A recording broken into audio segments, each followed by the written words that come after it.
Welcome to the Passport Files. I'm your host, Brian Clark. Today on the show, we welcome actress, CEO, mixologist, and Bravo Below Deck med star Natasha Webb.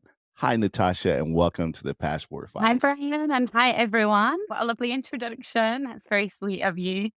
It's great to be on your show. So thank you for having me. Well, you're a superstar. I'm a huge fan, just a super fan of yours. You're so Oh, awesome. you're such a Love your character, sweetheart. personality, everything. So tell us a little bit about you. What's going on with you? I'm actually from a very small countryside town in West Yorkshire and then made it to the big city of LA. I live here in Los Angeles now. So it's great to be here. A little bit about me. So some people might know me from Below Deck, the reality yachting TV show. So that was what I filmed in 2021. But now I'm here in LA working on my acting career. And yeah, I'm still in yachting. So I have a rotational role at the moment. So, how did you first get into yachting? Like, what was the inspiration? Well, about a year, oh, hang on. Yeah, about 11 years ago now. And I was living in Spain on the Costa del Sol. I lived there for about 10 years. And I was doing every single job under the sun. I was working as a waitress. I worked as a primary school teacher, as a golf academy manager. And I was doing all these different kind of jobs and I was just never earning any money. And then because I used to nanny as well, my friend said, "Hey, why don't you apply for my nannying job? I'm leaving." And so I applied. I flew to Monaco the next day and she was like, "Okay, but you're going to have to do some courses to work at sea because it's actually a nanny on a super yacht." So I did. And I booked my courses on my credit card because I had no money back then. And then here I am today as a yachty. And yeah, I just carried on working on yachts ever since. I would have never expected that to be your yachting origin story, that you were a nanny to begin with. Yeah, I love working with children, and I actually worked 2 years voluntary in a primary school just because I really wanted to be a primary school teacher. I'm a very creative person, and I just love to teach people new things. But I guess now I'm teaching my interior babies on yachts new things, whether that's cocktails or floristry or barista techniques or yeah, there's still ways of teaching without having to teach kids. That is so awesome. I love that so much. There's a difference between yachting and going on below deck. What was the inspiration behind you going on below deck, and how did that happen? Well, actually, I was working on a really heavy charter boat and we were just back to back charters, sometimes with only 3 hour turnarounds before the next set of guests got on, which was craziness. And I'm very creative with my cocktails and I love my themes. I love to put on a show for everyone. I like to entertain and I just love being a host. And I think every yachty knows about Below Deck. And I thought, well, this is a great way to showcase my skills and show people what I'm really about. So I was like, why not apply? I'm a huge fan of your season, and I'm not going to get into all the drama because I'm sure you're beyond that. So let's not even focus It on was that. a long So time let's ago talk in the about, past. But yeah, yeah. we're not even going to go there. We're not going to rehash all of that craziness. So we're just going to focus on the awesome part because I love that season. It was so much fun. Where do you get the inspiration behind like all of the amazing things that you create when you're on the yacht? Well, I guess back in school, I mean, right throughout growing up, I've always been such a creative person. I studied art at school, I studied drama, and I've always been like into theater and putting on a show for people, trying to entertain. So I guess that's really where my passion in my creative streak comes from. And then, yeah, I guess I just wanted to be able to bring that across into my job. And with yachting, you can create new themes every day. You can really look after people in the most weird and wonderful ways, whether that's a BDSM party or like Willy Wonka and the chocolate theme party, which I've done before, which was quite a cool one. But yeah, it's nice that I can do that with my job and people are not so judgy because they kind of expect, "Ooh, what's the next thing that's going to happen?" What's it like having cameras in your face all the time? Is it something that is weird at first and then you get used to, or is that just weird the entire time? You're like, get out of my face, I'm trying to sleep. I mean, the first day when I walked on, I found it quite like daunting. I think my dog's trying to answer this question too. Can you hear him? You wanna see? I love Cotton cream. I love dogs. I love puppies. That's the best thing. I love spontaneous He's trying dogs to get in on on this, hang shows. on. Let's do it. Give me all the dogs. I love me some dogs. I want a puppy You're show. gonna see both of them. Let's do it. Let's Sorry, sidetracking, but oh my here gosh. Are you here's my kidding me? babies. This one's Paddington, and this one's Rupert. Are you They're the serious? most How old are they? British bears ever. They're 3 years old, but I absolutely adore everything about them, and they've they've helped me through the craziest times, through the wackiest, most wonderful times, and, yeah, they're always there for me, and they're so loyal, which is what I love. This is the best thing that's ever happened on this show so far is these 2. The look of My love. fiancée Amber is gonna lose her mind when she sees those. She's gonna fly to LA and just hang out with your dogs, FYI. Just They always want cuddles, so you're quite welcome to come by whenever and give them a big cuddle. oh my Okay, they're goodness. gonna say bye, but Paddington was getting a little bit vocal there. Bye, Paddington. I miss you. Sorry. I don't even know where I was now. Let's just have a I puppy know. show. Let's have a dog So show. now I'm like, "Oh, I'm like, where were we? What were we talking about?" I think we were talking about just being Oh, with the camera filmed in my on a face, show yeah. because you're at your it's your job. You're at work and they're filming you. Yes. Like, what's up with So that? the first day of stepping on board, I remember being like, "Oh my gosh, like, it's such a tight space anyway on a yacht to work. Now I've gotta get past these camera crew and, like, sound technicians and everyone, like, with my trays of drinks," which I'm the clumsiest person in the world anyway. So I was like, "Oh, I'm just gonna be constantly dropping everything," which I did a lot. I smashed a lot of glasses. Tasha Smasher, but no, after, I don't know, even a couple of days, you just get used to it, and we're not allowed to speak to the camera crew when we're filming. There's like a fourth wall that they say we must keep, which is really hard because they're super lovely. Because sometimes when you're just stood at the end of the night, just drying a heap of glassware, like you'll like try and have a little conversation and you kind of get to know them. And in the end, you realize, oh, they're like part of the family, and the production team, everyone was just so amazing and so lovely. Do you kinda, give treats to, some of the crew that you like under the table to, Yeah. "Let me get at it, homie." We'd be Like, constantly "Hey, let's try leaving this things, out." and then we'd say, like, a hint, because our producer, we call her the squirrel because she'd come and nibble at, like, little treats we'd leave, and when we say, "We've just left something really tasty for the squirrel over here," and then all of a sudden she'd appear, behind the That scenes. But, yeah, it was that nice to be able to is do that as well, and obviously they just edit that bit out. what's the biggest challenge? I'm sure people look at, the job of being on a yacht and think it's glamorous. It's great that the show shows, the unglamorous side of it and some of the things that aren't so amazing, but what what part of being on a yacht is your favorite, and what is the part that you dislike the most? I mean, yeah, what, like, better way to show us at our complete worst. On a yacht, I know I can say on behalf of myself, I was working 20-hour days. So you guys all saw me looking my complete worst after like 4 hours of sleep a night, 3 hours of sleep.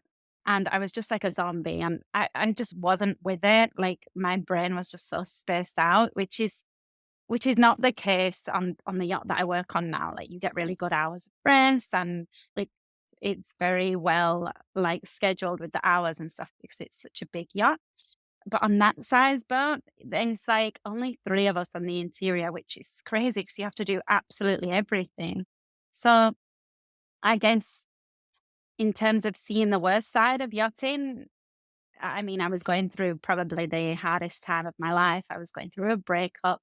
Both of my mom and dad were in hospital, which was never shown, but I was really struggling mentally. And it's how you get through things on the other side. And obviously, you've got the downs, but then you've got the ups in life as well. And like, I feel like I've come through it like a much stronger person and onto like the biggest up side of my life that I could ever be on. So I'm so thankful that I had to go through such a difficult time to become the person I am today. But yeah, there's many ways and aspects of yachting that can really like hit home in terms of feelings and experiences and whatever you're going through. So you guys saw it all. And I love that so much, and you can tell that you are in a much different place now than you were there because it's so difficult and, it's not like you have anywhere to hide on those tiny boats. I mentioned in the onset of the show that you are a CEO. Tell us about that. What's going on there, Miss Yeah. CEO? So I guess a big part of my job is to interview other yachties to come and work on the interior team alongside me. And coming from huge boats, like over 100 meters plus, I feel like there's such a high crew turnover because just the amount of crew that are on there. Like now, for example, my interior team is 30 and we're a crew of 130 rotationally. So it's a huge team. And to maintain that size team, you're constantly doing interviews. So I was like, why not set up a yacht recruitment agency? Like I feel like this is second nature to me now. So I set up my yacht recruitment agency. It's called Indie Pearl. And I wrote my business plan and everything straight after filming the show, actually. Because I was in a bit of a place where I didn't want to see anyone. I didn't want to leave the house. I was in a really dark place. And I feel like between my dogs and the company, keeping my mind busy, yeah, I came through the other side and set up this company. And yeah, I guess now I'm a CEO, which is exciting. That's an amazing story because people don't realize that after you get off of a show like that. I mean, even me just being on the little circle thingy where there was just a few episodes and, I came out of it and it's like, it's so difficult. You don't realize how stressful it is. And then you're putting your life out there for human consumption and yours even more. So do you find it more rewarding being on this side of the yachting world? Or do you miss being on a yacht? Or do you feel it more rewarding being on this side of the yachting world? Well, I still work on yachts. I'm on a rotation. So I work 2 months on and then 2 months off to be at home and to work on my business side of things like that.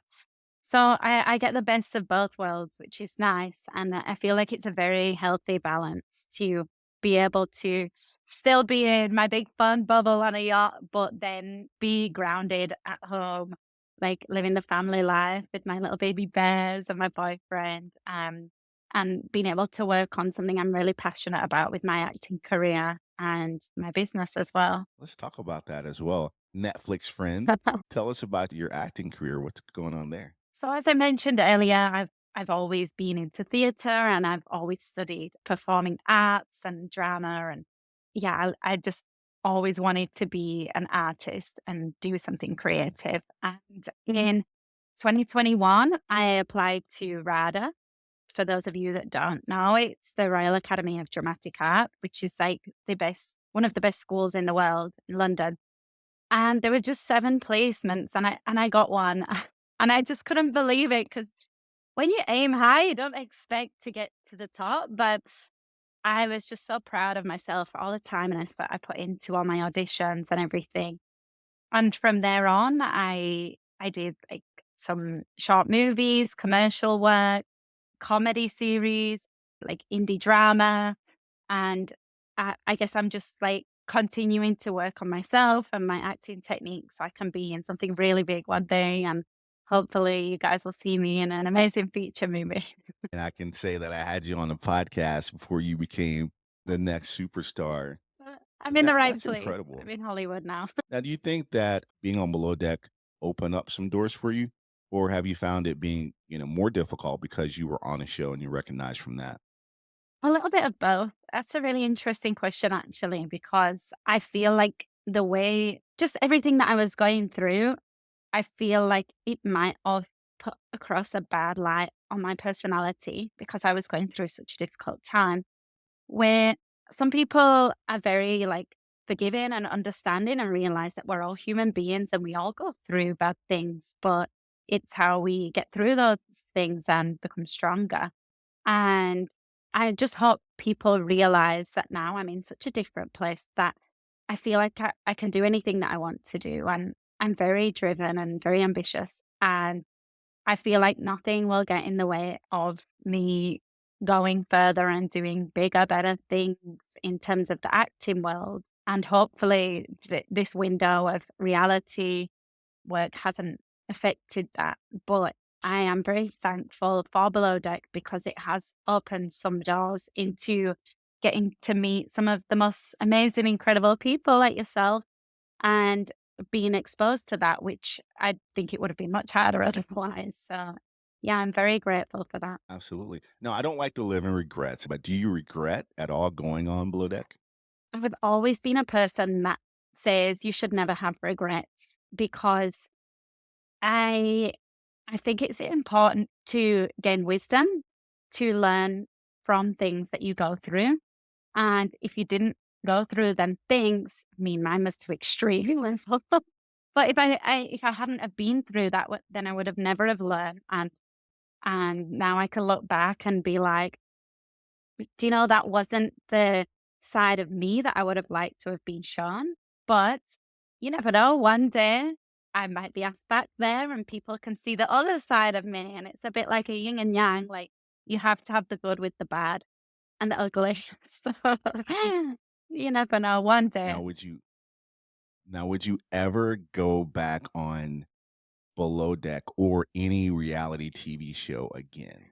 Well, like I say, it was obviously hard at the time, but I feel like now I'm in such a bright place and such a good headspace that I feel like nothing could ever stop me. And it would be really nice for people and for the viewers to see like what transition a person can make for the better.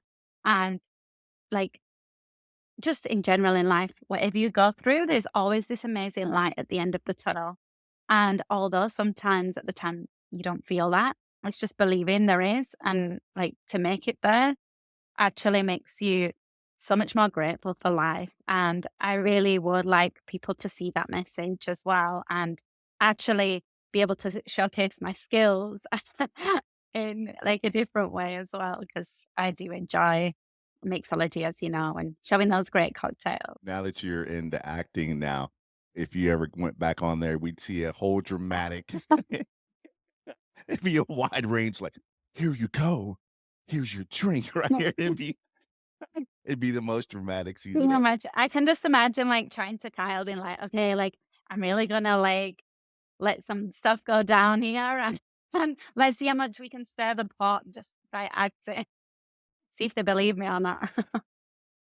I love Kyle. That's so awesome. Then do you stay in contact with, everyone or most everyone on the show from your seasons? Still in contact with Kyle. We speak every week. Yeah, he's my best friend. He's just such a loving, adorable person. And we just truly understand each other and we just get each other, which is nice. And I mean, it's just I'm sure you could feel that when you watched Kyle on screen as well. And you could see the love we had for each other and we call each other soulmates and stuff. So yeah, Kyle and I, we have kept in touch ever since.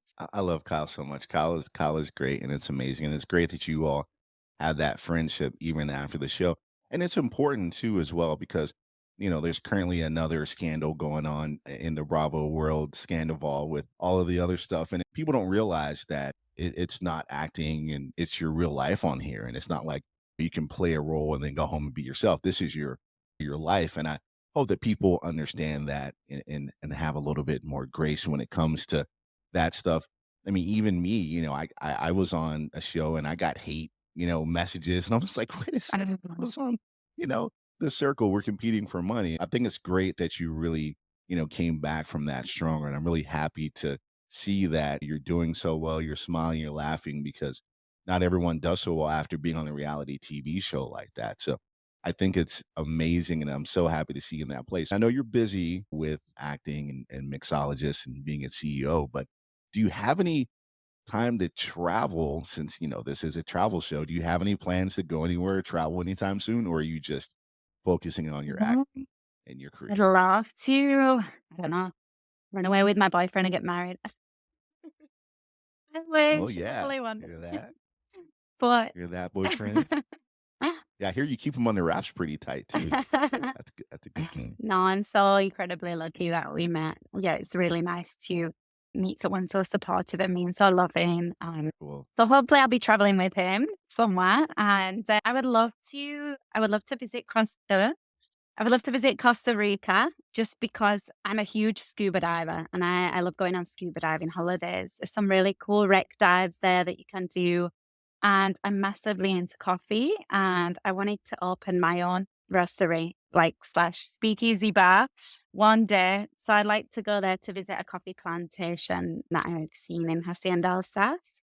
So that would be like top of my list if I had to choose. But I will be visiting England in September to see some family, which will be nice as well. And I actually went to Costa Rica and we visited a coffee farm and we actually made coffee on the farm. And I can say that it is one of the most incredible places in the world. Have you been to Costa Rica I before? haven't. I've been to a coffee farm in Colombia, which was really cool because I was traveling South America alone a few years ago.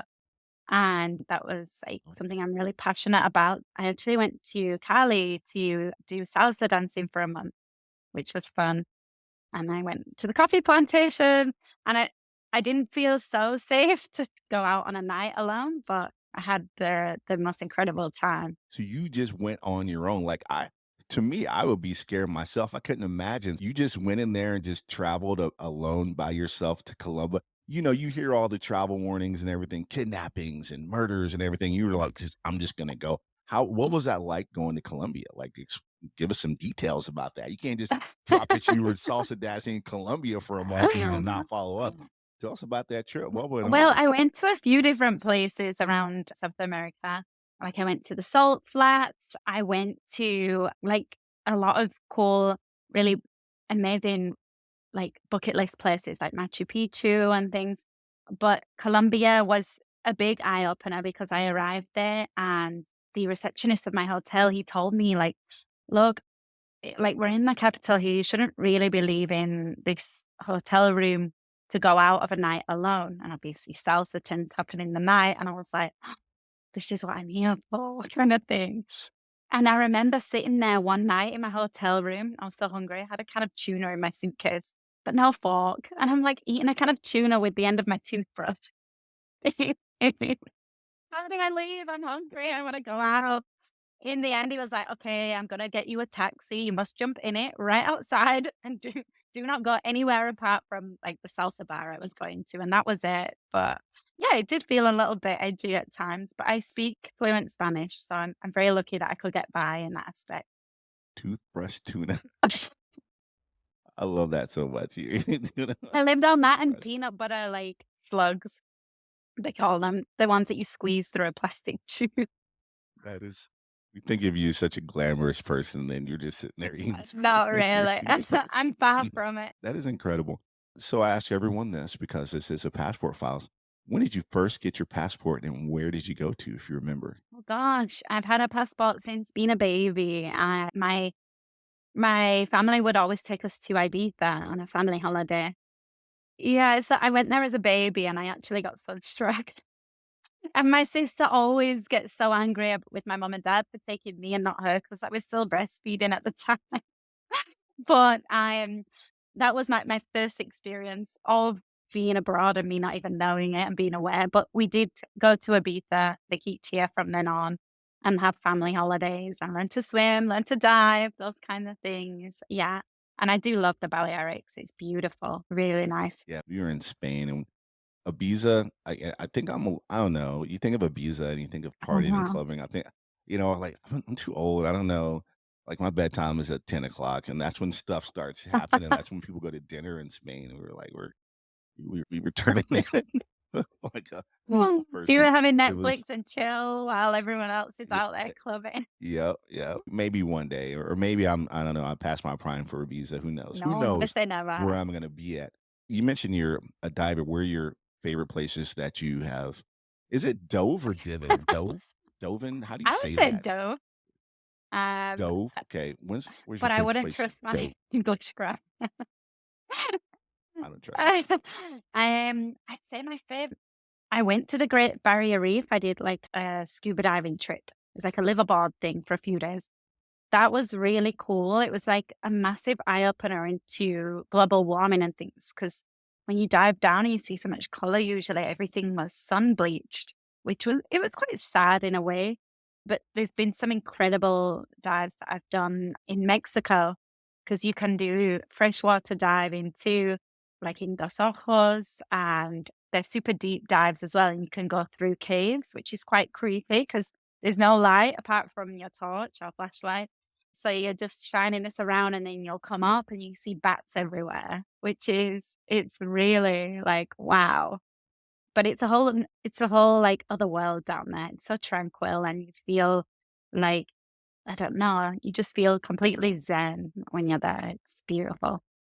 What happens if you're underwater and your flashlight dies? Oh, You have a stop it. go back up parachute. That's why they always say you She's have your done. buddy and then you go diving like it's a little group or something. So, y That is yeah, thank goodness for them. never dive alone. Exactly. Where's the favorite place you've ever traveled to? My favorite place. So Mexico is definitely one, but another really awesome place, which I actually did a yacht season there, was in Thailand because it has like the best of everything. It has all the beautiful, stunning, like absolutely exotic, incredible islands you can go to. And they're just like bliss. But also you can go wild, go crazy, let your hair down, party on Bangla Road, for example. See a few ping pong shows or whatever you must do. And but like there you can go diving too. And the food is absolutely out of this world. It's so tasty, delicious. The service is like beyond amazing as well. So I definitely say Thailand's up there. But I mean, it's hard to choose because the world's so pretty. I know so many amazing places. What's your favorite food in Thailand since you like the food there? Oh, Everything. yeah, I really can't choose. I do love pad thai though. That's a good I one. love some Thai. That's, Pad Thai is amazing. yeah. I love that so much. Being a yacht, I'm sure you see some crazy things. You probably have some rich, eccentric people on there. What's the craziest thing that's ever happened on a yacht that you Oh, can say? the craziest thing. And you have a ton. Wow, There's you've seen it. so many. Yeah. There- What's your most memorable? Oh gosh, there's so many fun things. There's so many like rewarding things as well that you do on charters. You can really go out with themes and stuff. But I definitely think as an actress to have like incredible Hollywood film stars on yachts that I've worked on is like it's just like, oh my gosh, is this like a real scenario? Can you say who? Can you say who they I were? can't because we sign NDAs. But it's something that I will never forget and something I will always carry close to my heart because, like, it's nice because you can just chat to these people like normal human beings because they are essentially, it's just obviously their light they put in that you couldn't really walk up to them on the street and have the same chat. But yeah, I'd say that's definitely a really cool part of my job. Do you keep in touch with any of the stars afterwards? Do you have like Brad Pitt's like cell Y in your suite? Yes, I do. Yeah, I've kept in touch with a number of charter guests that I've had on board. In fact, ones that I can speak about is guests from the show, from Below Deck. I've kept in touch with a number of them, and I don't know if you remember episode 1 with Billy and Chris, the principal charter guests. They live in LA, so we often meet up. They are the kindest, most loving people. They're really generous and they always want to be like, come to my house or they've come to my house for cocktails and like meet my friends and stuff. So yeah, they're really lovely people. That is, I love that so much. It's amazing, and the yacht world seems so glamorous, amazing. Listen, I'm trying to get on a below deck. As I mean, I don't think I could do the back-breaking work that you all do in there, but I'm sure but you could, I'm trying to Brian. find a friend. I'm trying to find a friend who, how you don't want to own a boat, you want to know someone with the boat. I want to know someone who's going to be on the upcoming season so I can be on there because that just seems like the most amazing thing in the history of all time is being on the boat like that. Now I could do a day. Like I could be a stew for a day, and I think that's all that I have in me because you all go out and have some fun. How do you manage to, like, go out and party hard and then wake up the next morning and then do all that stuff that you do on a boat? How do you do that? I mean, Hello Deck was a whole other level of that because we had to turn the boat around and go out. um, like before the next day of turning the boat around, plus do like green screen interviews whilst trying to do everything, you know? So it was quite like an emotionally tiring experience where usually in the yacht world, yes, you also go out and party. But I guess you can cover up your hangover more by hiding somewhere. Hey, there's nowhere to hide. Other hiding I spot on know. the boat? Did you have what's your hiding spot on the I I shouldn't really say this, but there's been times in the past where I've worked on a big boat and there's literally been like 10 of us of the crew just like lying on the master cabin carpet floor, like, please help me, someone. I can't do this anymore. And you just have to take a minute to sort of be like, yes, we can do this. Let's go. And then just blast your Let's do it. music. Let's make it happen. Yeah. You're such a fun person. I'm so glad to have you on here. It's so incredible Oh, to it's so nice to be be able with you, to Nia. meet you like this. I'm such a huge fan, and I hope that one day that we can see you somewhere. Like definitely want to see you on the screen as an actress, but I would hope that we could see you somewhere where you could, just show your true self again and get a redemption story. Because I Yeah. love a redemption story. That's so And sweet of in you. my eyes, you don't need to redeem yourself. You're That's awesome. very lovely of It's you, Brian. I mean, if I could have done the Below Deck reunion, I would have loved to, because kind of that's a little bit of redemption where you can sort of speak about your truth. And I really couldn't because I was working that day. And it was quite hard for me because I think a lot of people didn't believe that. Whereas I literally just started my new job and we were receiving guests that day. There was no way I could have broken off. And that was kind of hard for me because I obviously saw the backlash that came with that. And I was really sad because I was like, I wish people would just like believe, I don't know, break away today, but you never know in the future.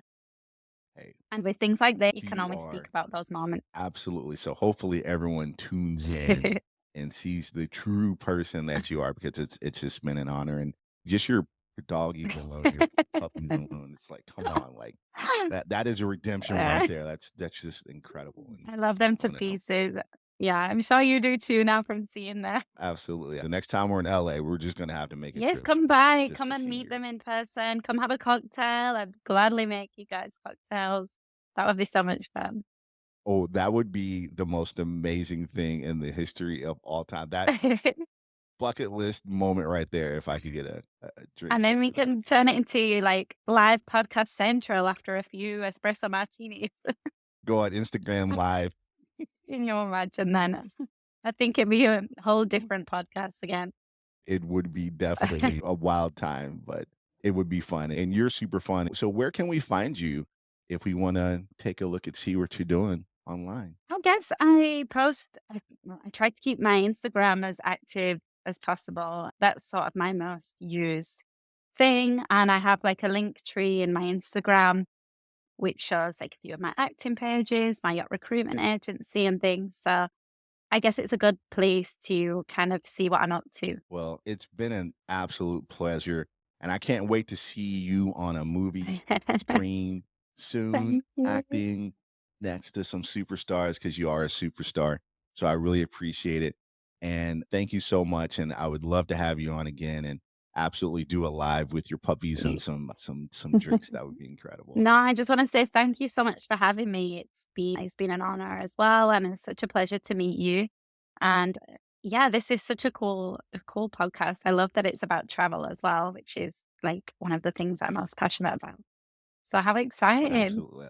It is so much fun. So again, thank you so much. And you can find little old me, Brian from the Circle Netflix, one day who hopes to maybe be on Below Deck. You can find the Passport Files podcast on Apple, Spotify, YouTube, everywhere you listen to your podcast. Please make sure you like, subscribe, review, and share with all your besties. You can find me on Instagram at the Passport File Pod and Worldwide Bry and on YouTube where you can see this full episode. So thank you so much and cheers.